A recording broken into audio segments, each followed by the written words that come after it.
Terimanya itu 100%. Jangan diubah suai, jangan dimodify, jangan dikurang-kurangkan, jangan dilebih-lebihkan. Setakat mana yang ada dalam hadis, setakat mana yang ada dalam Quran, itu kita percaya. Sudah. Tak ada suruh kita lebih dari itu. Ya, asas ini menuntut daripada Muslim. Muslim tu siapa? Muslim tu siapa? Kita lah, you and I. Kita ni orang Islam. Wala tamutunna illa wa antum muslimun. Jangan kamu mati dulu sehinggalah kamu Islam sebenar-benarnya. Everything in you must be Islamic. Baru kalau nak mati pun mati. Kalau tak, jangan mati dulu. Jangan semayang ikut Islam, yang lain tak nak ikut Islam. Lagi puasa aja ikut Islam, yang lain tak nak ikut Islam. Korban aja ikut Islam, yang lain tak nak ikut Islam. Semuanya kena ikut Islam. Kerana itu merupakan perintah Allah. Ya ayyuhallazina amanu dkhulu fis silmi kafah. Wahai orang yang beriman, masuklah kamu ke dalam Islam itu kesemuanya sekali. Bila dah semuanya Islam, barulah kalau nak mati pun matilah. Kerana dijamin selamat, dijamin tidak diseksa oleh Allah Subhanahu wa taala bagi orang yang Islam dalam segala aspek kehidupan. Dia. Jadi asas ini menuntut daripada Muslim kita lah supaya merasai cukup dengan nama-nama Allah. Udahlah tu nama-nama Allah yang ada dalam Quran tu, 99 nama tu. Semua kita rasa cukup nama Allah tu dah. Udah sempurna dah tu.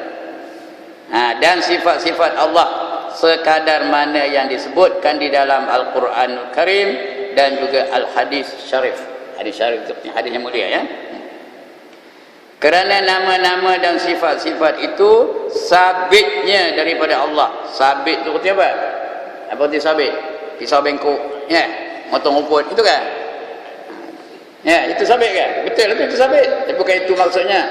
Sabit tu artinya tetap dari Allah Ta'ala.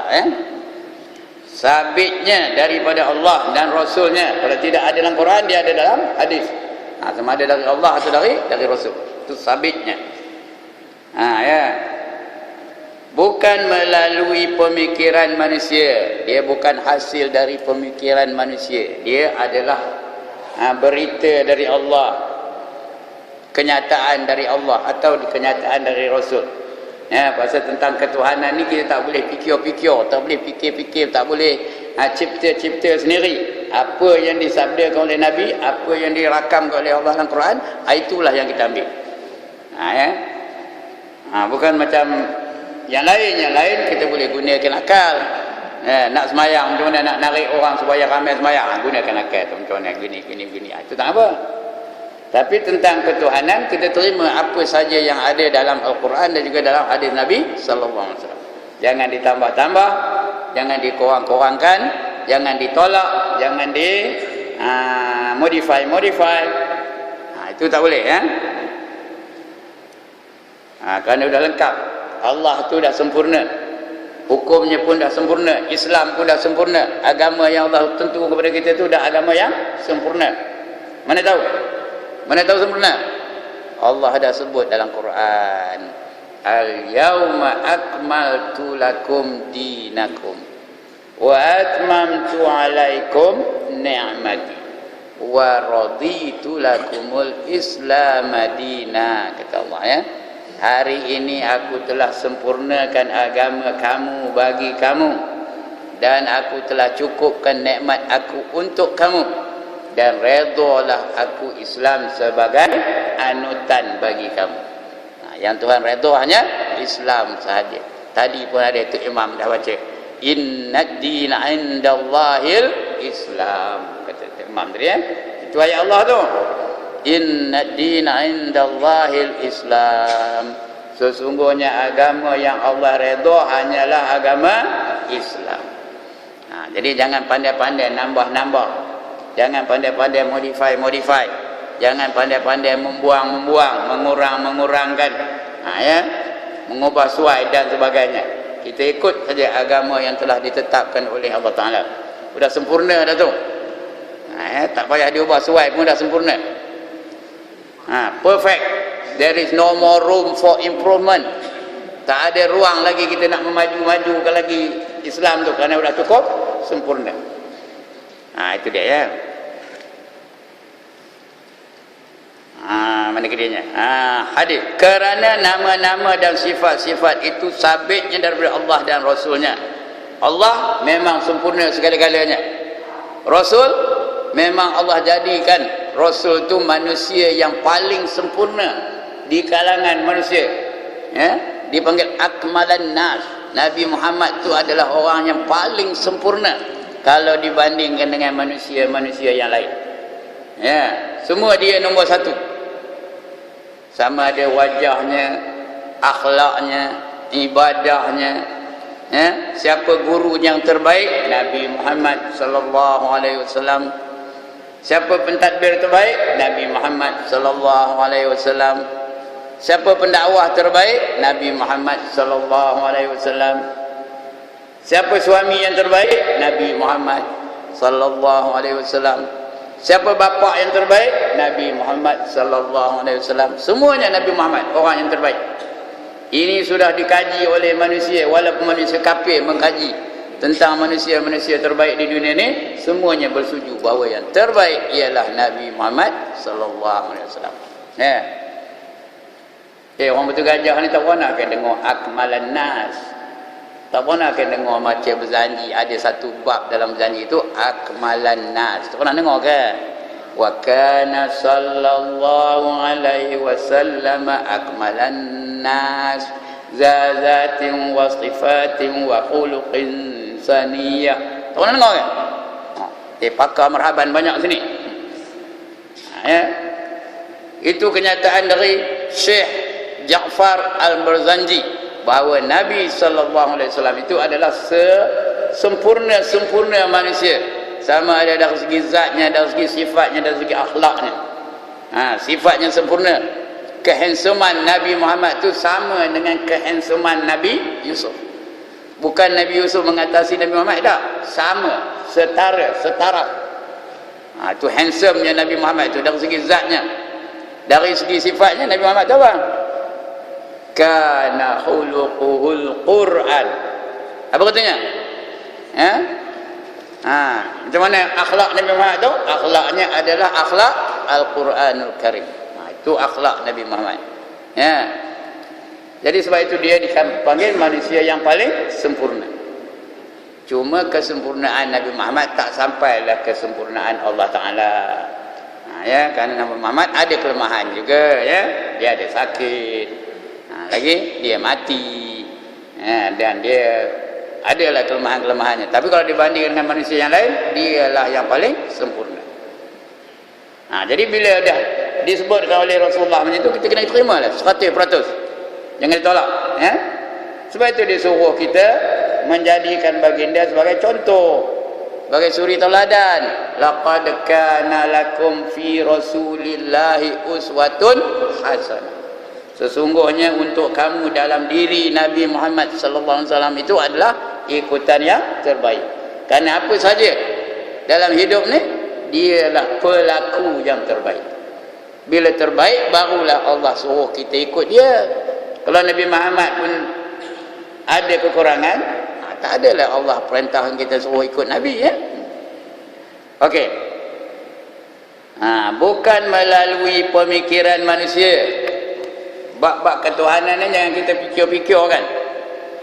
Dengan demikian kita tidak boleh menyifatkan Allah melainkan dengan sifat-sifat yang Allah dan Rasulnya sallallahu alaihi wasallam telah tetapkan. Apa yang Allah sebut, itulah dia sifat Allah. Itulah juga kita terima. Dan begitu juga apa yang Rasulullah sebut, itulah yang kita terima. Jangan pindah-pindah, jangan ubah-ubah.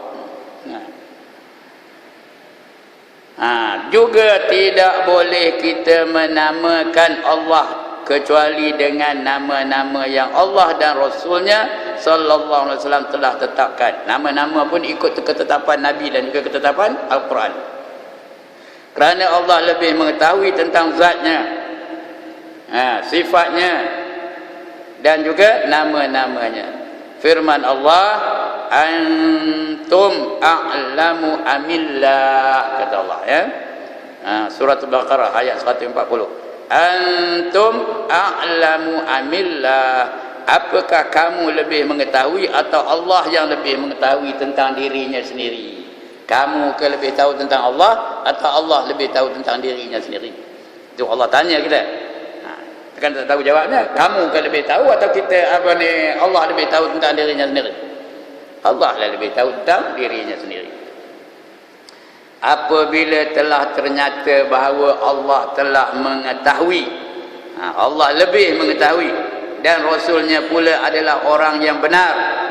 Rasul tu benar dalam arti segala-galanya, shadiqul masduq ya, benar dalam perjuangannya, benar dalam akidahnya, dan benar dalam ibadahnya, benar dalam akhlaknya, benar dalam tanggungjawabnya, semuanya benar dari Rasulullah itu.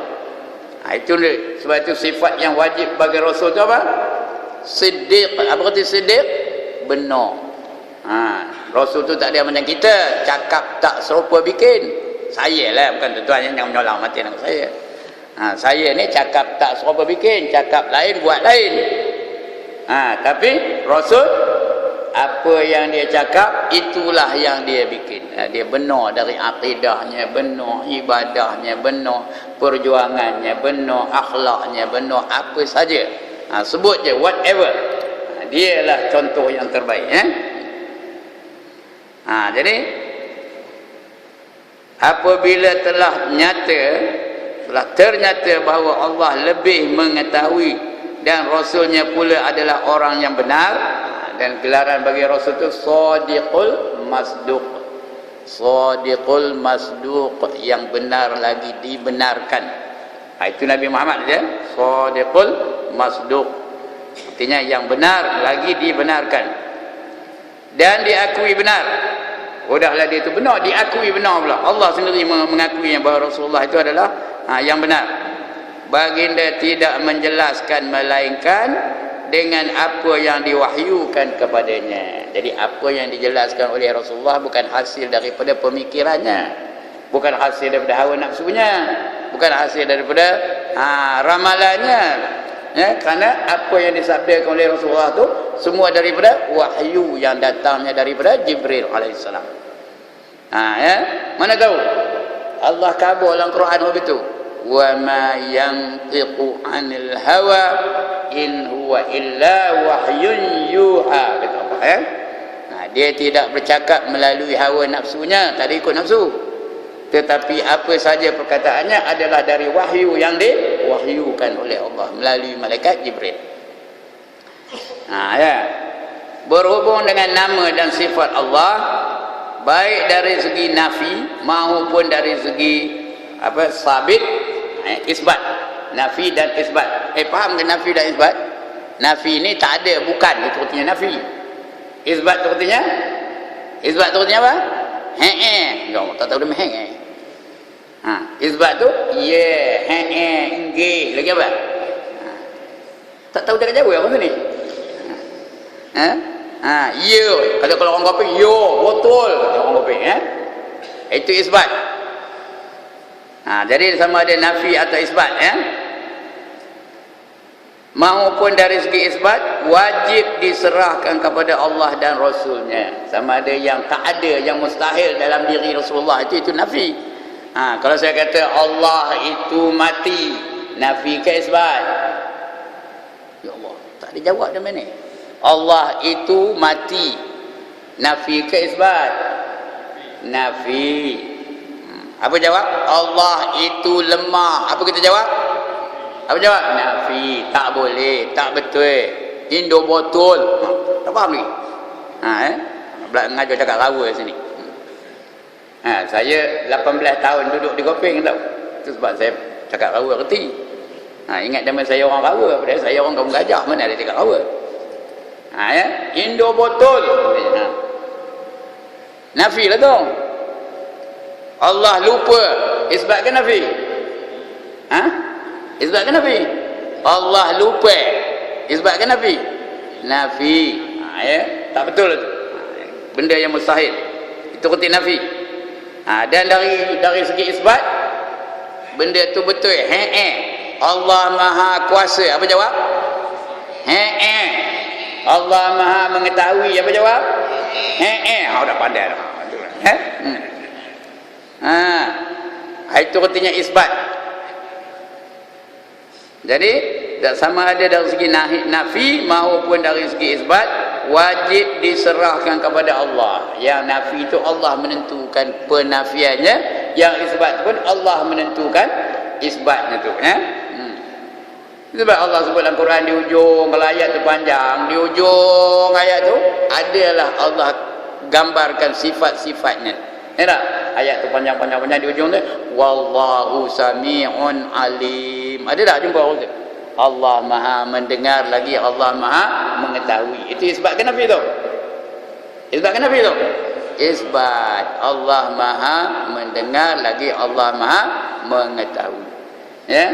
Surah Isra ujung tu, wallahu sami'un basir. Ya? Dan Allah Maha mendengar, lagi Maha melihat. Allah sebutkan sifat-sifatnya, sifat yang isbat pada Allah, yang mesti ada pada Allah. Ya. Kemudian yang nafinya ada tak? Innallaha la yukhliful mi'ad. Tak pernah jumpa ayat ni. Innallaha la yukhliful mi'ad. Artinya Allah itu tak pernah memungkiri janji. Jadi itu nafi ke isbat tu? Mungkin janji itu nafi ke isbat? Isbat. Allah mungkin janji, nafi ke isbat? Nafi. Itu nafi dan isbat. Baik.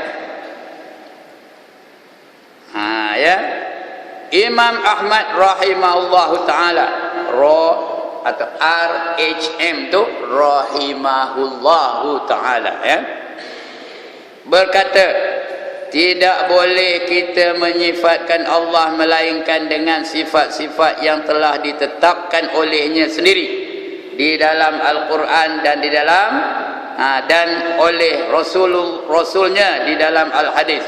Kita tak boleh cipta-cipta nama-nama Allah tu, kecuali ada yang tersebut dalam Quran dan ada yang tersebut dalam hadis. Itu kata Imam Ahmad. Imam Ahmad ni Ahmad bin Hanbal. Ahmad bin Hanbal, pengasas mazhab Hambali. Imam bin Ahmad bin Hanbal. Namanya tu lebih terkenal dengan nama Imam Ahmad. Dia mengatakan tidak boleh kita menyifatkan Allah melainkan dengan sifat-sifat yang telah ditetapkan olehnya sendiri. Olehnya, nya itu siapa? Allah.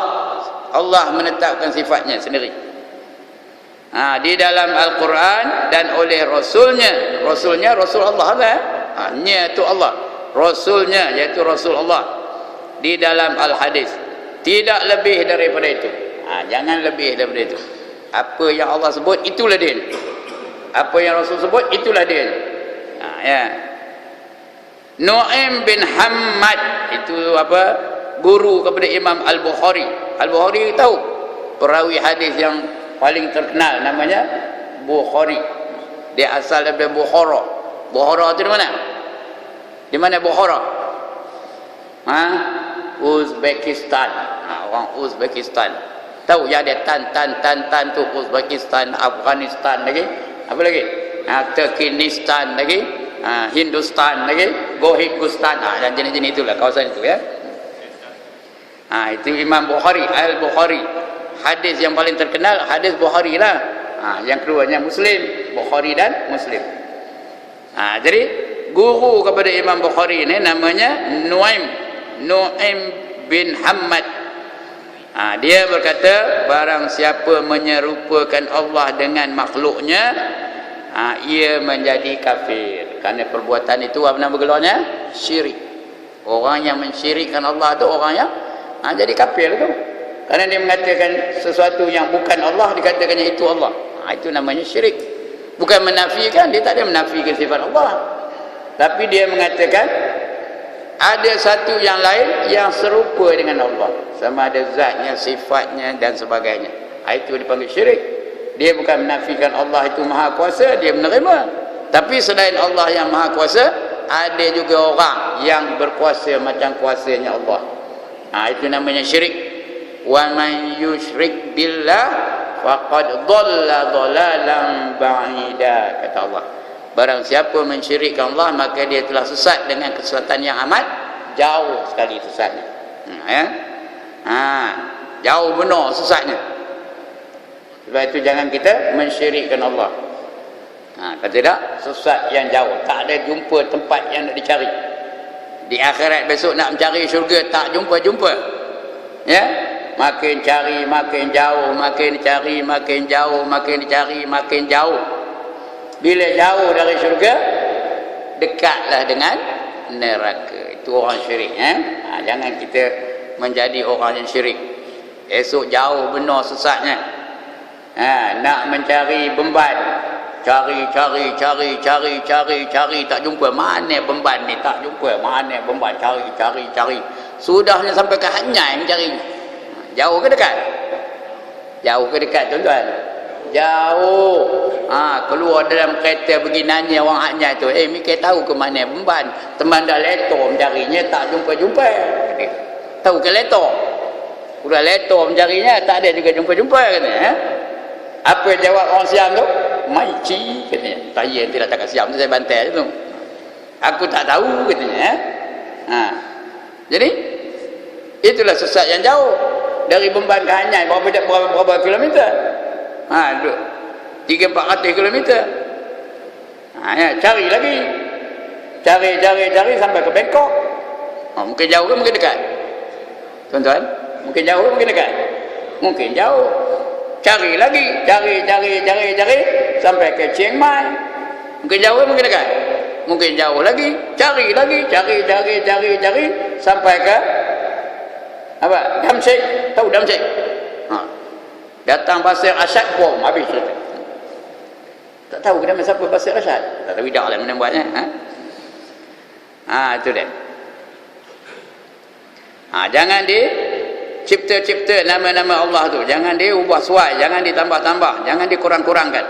Ikut aja apa yang ada dalam Quran dan apa yang ada dalam hadis Nabi sallallahu alaihi wasallam. Kalau tidak, dia jadi kafir.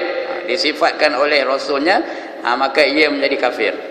Apa yang disifatkan oleh Allah sendiri akan zatnya dan oleh Rasulnya sallallahu alaihi wasallam, tidak ada menyerupakan sama sekali dengan makhluk. Itu yang kita ngaji tauhid, ada satu sifat namanya mukhalafatuhu ta'ala lil hawadis.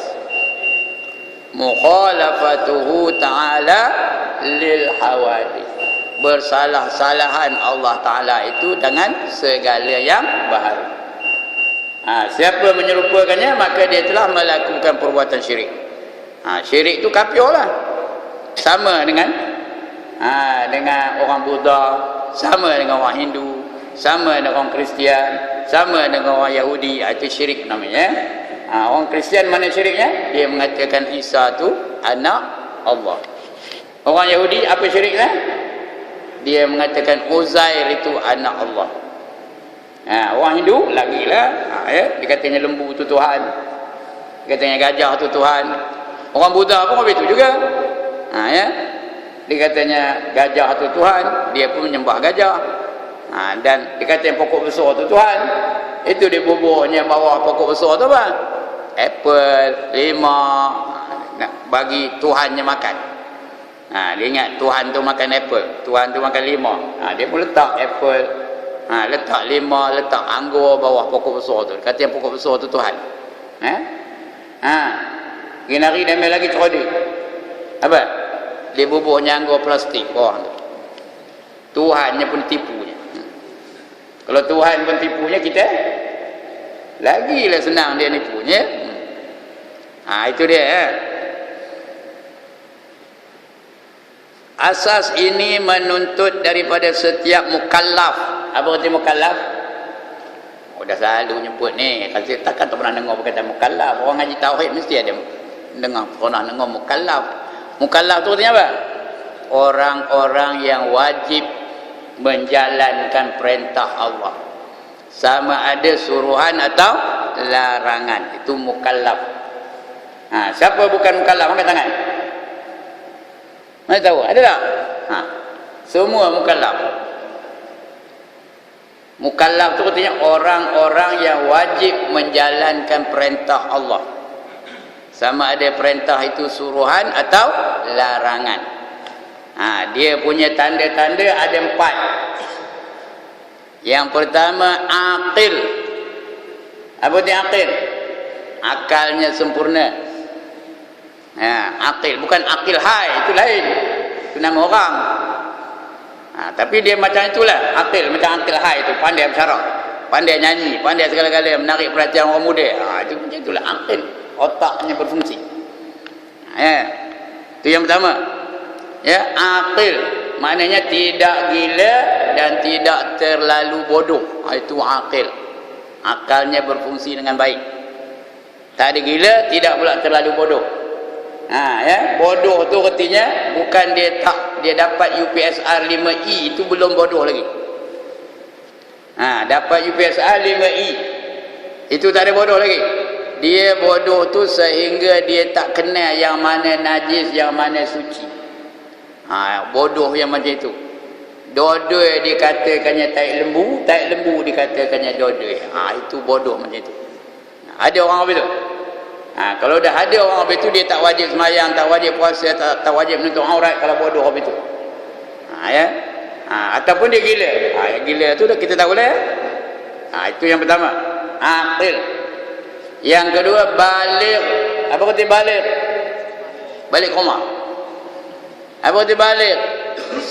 Sampai umurnya sampai. Kalau orang lelaki sampai umur 15 tahun. Kalau tak ada apa tanda-tanda. Tapi kalau ada tanda-tanda setelah berumur 9 tahun, maka dia juga dikira baligh. Apa tandanya? Dia mimpi bersetubuh lalu keluar mani. Itu tanda baligh. Itu orang lelaki. Kalau orang perempuan, 2 tandanya. Yang pertama, sama ada dia mimpi bersetubuh dan keluar mani, atau yang kedua, dia datang haid. Itu baligh. Kalau tak ada tanda-tanda, umur 15 tahun juga. Maka ketika itu dia wajib mengerjakan perintah Allah Ta'ala. Itu yang kedua, baligh. Yang ketiga, sempurna panca inderanya. Dalam kitab katanya hawas. Sempurna hawas. Dalam Islam, hawas yang diambil kira hanya 2. Iaitu pendengaran dan penglihatan. Telinga dan mata. Kalau salah satunya berfungsi, sempurna lah tu. Dia buta tapi tak ada pekak. Mukallaf ke tak tu? Mukallaf lah tu. Dia buta tapi tak ada pekak. Dia mukallaf lah tu. Sempurna salah satu. Dia pekak tapi mata nampak. Mukallaf tak? Mukallaf lah tu. Yang bukan mukallaf, kalau dia dua-dua, dia pekak dan buta, itu tak ada mukallaf. Udahlah buta tak dengar pula, itu tak ada mukallaf. Itu pun mesti buta dan pekak tu dari kecil. Sebelum dia mumayyiz, dia buta dan pekak, baru dia bukan mukallaf. Baru dia tak wajib sembahyang, baru dia tak wajib puasa Ramadan, baru dia tak wajib berjuang di jalan Allah, baru dia tak wajib menutup aurat dan sebagainya. Kalau dah umur 72 baru buta dan pekak, tahu ke sampai umur 72? Allah tak tahu dah meh. Udah umur 72, lepas bedah jantung pula tu, baru buta dan pekak. Ada? Mukallaf ke tak? Mukallaf ke tak? Allah, tak ada orang ke ni? Mukallaf ke tak? Mukallaf. Dia hendak dari kecil sebelum memayyiz. Itu yang ketiga tandanya.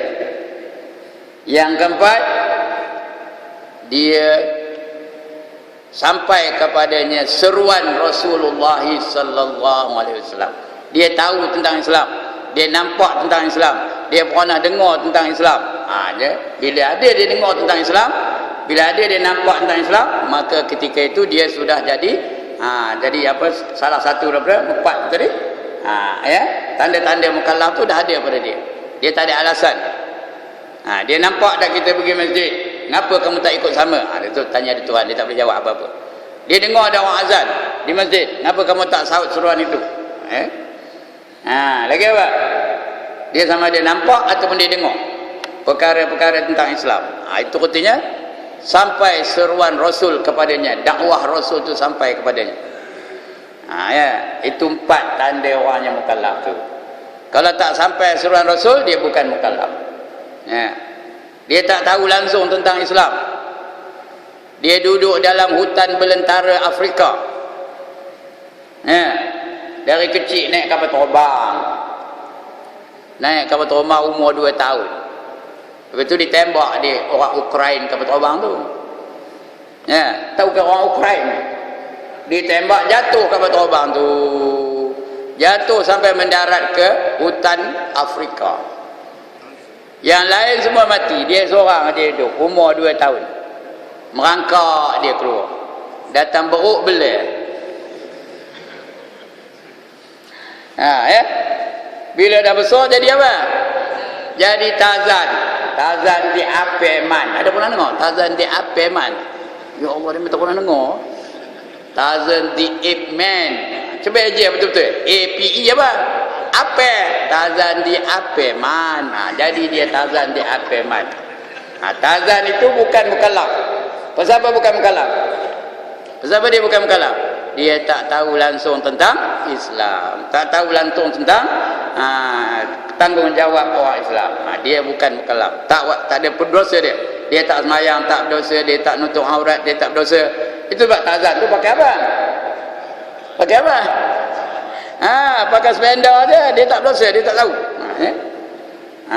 Kita boleh keluar pakai spender je. Boleh? Boleh masuk acara sokan terjun dari papan anjal? Boleh? Boleh ke masuk sokan acaranya terjun dari papan anjal? Boleh ke? Ngapa tak boleh? Boleh ke tak boleh? Ngapa tak boleh? Pasal dia terjun bukan pakai jubah apa saya ni. Apa pakainya? Pakai spender. Itu yang tak boleh tu. Bukan acara tu salah, pakaian jadi salah. Jadi dia tak tahu. Kalau Tarzan tak tahu, dia apa itu boleh. Jadi sebab tu dia bukan mukallaf. 4 tanda orang mukallaf dia. Yang pertama tadi. Yang pertama aqil, yang kedua baligh, yang ketiga sempurna hawas, yang keempat sampai dakwatul Rasul kepadanya. Ketika dia jadi mukallaf tu wajiblah dia menjalankan perintah Allah dan wajib meninggalkan larangan Allah. Mana kedianya? Mana? Dah hilang. Muka surat berapa tadi? 29. Baik. Asas ini menuntut daripada setiap mukallaf. Masa jumpa mukallaf tadi yang akil dan balik. Bila dah sebut mukallaf tu tak payah sebut akil balik lah tu. Redundant. Tahu kata redundant? Jadi disebut benda yang tak payah disebut. Dia diulang-ulang tak payah. Tapi tak apalah. Kalau dah kitab terus itu. Mana nak buatnya ya. Tapi kalau dari segi dari segi fakta, dia kata benda ni redundant. Dah sebut banyak kali tak payah sebut lagi ya. Bila mukallaf tu dia termasuk yang akil dan juga yang balik. Jadi menuntut setiap mukallaf yang akil dan balik beriman dengan sifat-sifat Allah dan nama-nama Allah yang disebut di dalam Al-Quran. Sifat-sifat Allah tu sebut dalam Al-Quran seperti Latif, Khabir, Muhaimin, yang Asmaul Husna tu lah ya. Allah tu sifatnya semua sebut dalam itu. La ilaha illa huwal hayyul qayyum, itu pun sifat Allah juga. Nas'aluka ya man huwallahu allazi la ilaha illa huwar rahmanur rahim.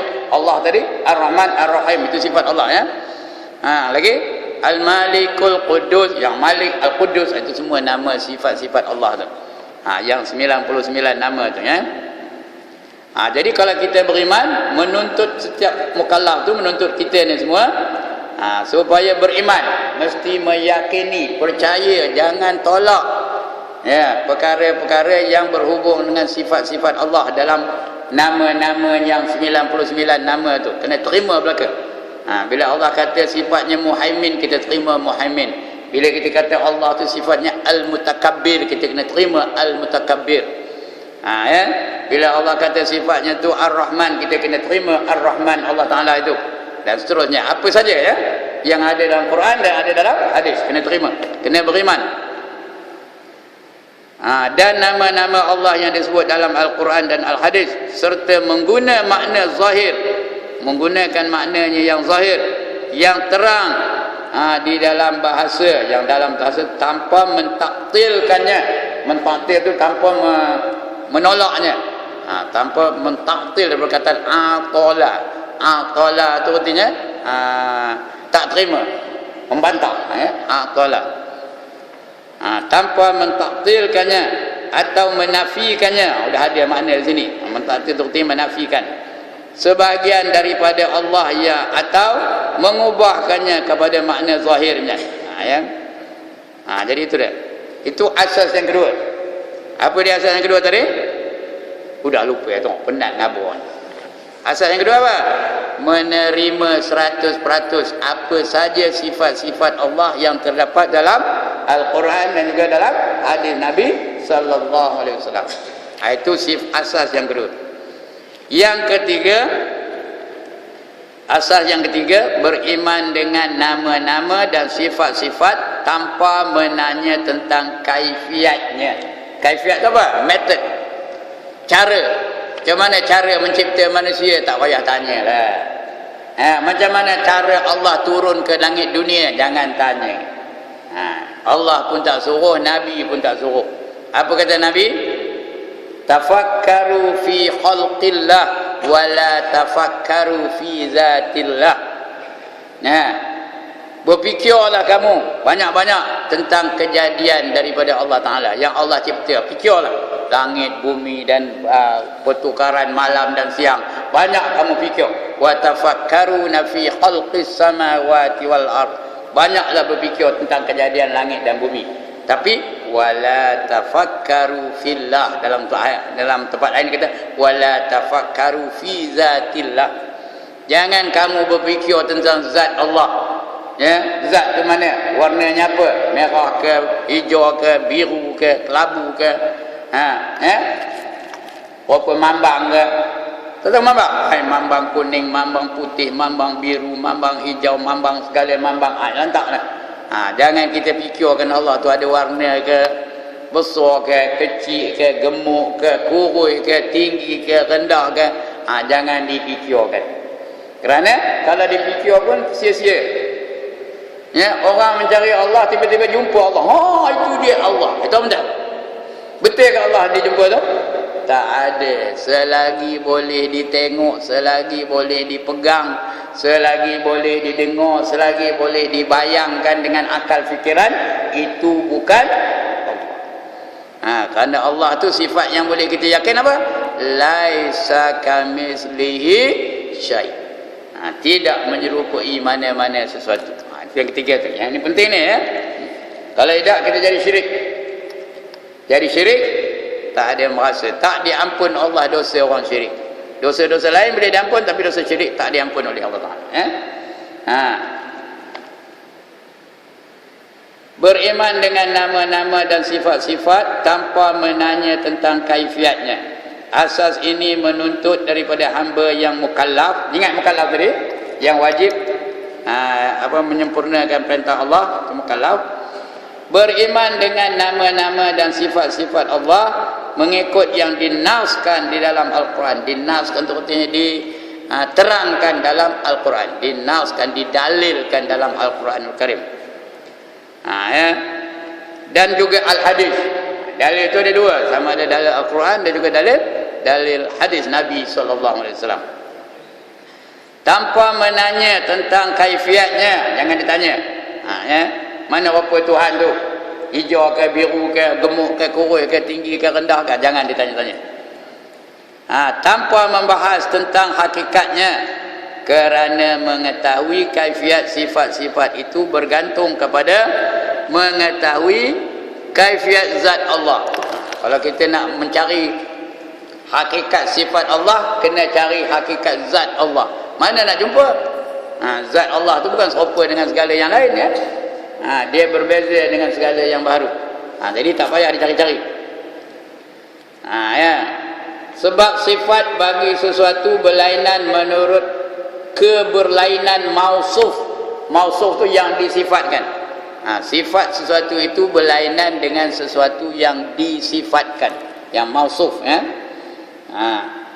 yaitu zat yang disifatkan. Adapun zat Allah tidak harus ditanya tentang hakikat dan kaifiatnya. Zat Allah tak boleh kita tanya. Bila saya sebut zat ni, bukannya zat protein, karbohidrat, vitamin. Itu zat makanan. Zat tu artinya apa? Diri Allah tu mana rupanya, itu namanya zat. Diri. Tak ada perkataan lain dah nak diterjemahkan zat tu. Diri Allah tu mana rupanya. Bukannya vitamin, protein, karbohidrat, zat besi dan sebagainya, ya. Itu dia. Jangan ditanya kaifiatnya, jangan ditanya rupanya. Begitu juga sifat-sifat Allah Azza wa Jalla tidak harus ditanya tentang kaifiatnya. Boleh dibahaskan tentang sifat Allah, boleh dibahaskan, tetapi jangan ditanya kaifiatnya macam mana. Macam mana kekuasaan Allah daripada sesuatu yang lain. Macam mana hidupnya Allah itu berbanding dengan yang lain tu yang hidup juga, ya. Jangan jangan dicari hakikat, tapi dibahaskan boleh. Apa bezanya hidup kita dengan hidup Allah? Allah pun hidup, kita pun hidup. Siapa yang kita dengan Allah? Itu boleh dibahaskan. Kita hidup dengan nyawa, Allah hidup kerana sifatnya al-hayatu. Ya. Itu bezanya. Dia hidup dengan kerana sifatnya sifat hidup. Kita hakikatnya tak hidup. Mengapa kita hidup sekarang ni? Kerana Allah izinkan nyawa itu ada dalam badan kita. Allah cipta nyawa, dibubuhnya dalam badan kita ni. Maka itulah kita hidup. Kalau Allah nak tarik balik nyawa kita, macam? Hidup ke kita? Allah dah tak nak tarik nyawa kita, dia keluar dari badan kita. Hidup ke tak? Tak ada. Itu kita hidup. Beza dengan hidupnya Allah. Allah dia hidup bukan dengan nyawa. Dia memang sifatnya hidup. Nantilah kita akan bicara, insyaAllah, ya. Begitu juga sifat-sifat Allah Azza wa Jalla tidak harus ditanya tentang kaifiatnya. Lantaran itu kebanyakan ulama dahulu ketika ditanya mengenai istiwa, artinya bersemayam, duduk, ya. Ada tak ayat Qurannya Ar-Rahmanu 'alal 'arsy istawa? Ada tak? Ya. Artinya Allah yang Ar-Rahman, dia duduk di atas arasy. Ditanya orang ulama dulu, macam mana Allah tu duduk atas arasy? Macam mana Allah tu bersemayam di arasy? Mereka menjawab istiwa, iaitu bersemayam tu tadi, ya. Istiwa pengertiannya adalah jelas, caranya tidak diketahui. Allah itu berada atau bersemayam di atas arasy. Bersemayam tu semua orang tahu, duduk. Tapi cara dia duduk, apa kita duduk ke? Macam duduk atas lantai, ponggong duduk gitu, ya? Itu ke? Tak. Itu tak tahu. Macam mana? Apa jawabnya? Entah. Itu jawabnya. Betul itu? Entah. Allah lebih tahu. Jadi jangan dicari-cari mana rupa Allah duduk tu, ya. Rupa Tuhan duduk apa ni, ya?